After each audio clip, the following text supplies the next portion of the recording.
والله يا أخوان أنا أكلمكم عن شيء أنا عشته. والله يا أخوان أنا كنت أقرأ هذه الآية وأصلي في المسجد والناس يبكون في الصلاة خاصة في رمضان.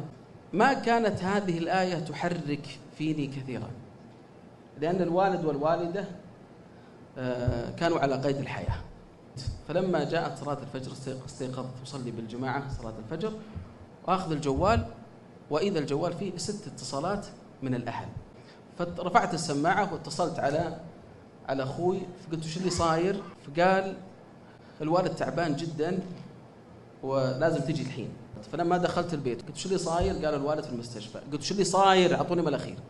قال الوالد توفى يطلبك الحين. لما جيت أقرأ هذه الآية وقضى ربك ألا تعبدوا إلا إياه وبالوالدين إحسانا إما يبلغن عندك الكبر أحدهما أو كلاهما، صار الموضوع الآن مختلف عن السابق.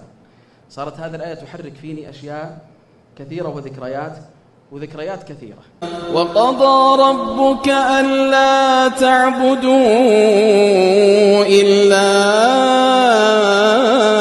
إياه وقضى ربك ألا تعبدوا إلا إياه وبالوالدين إحسانا إما يبلغن عندك الكبر أحدهما أو كلاهما فلا تقل لهما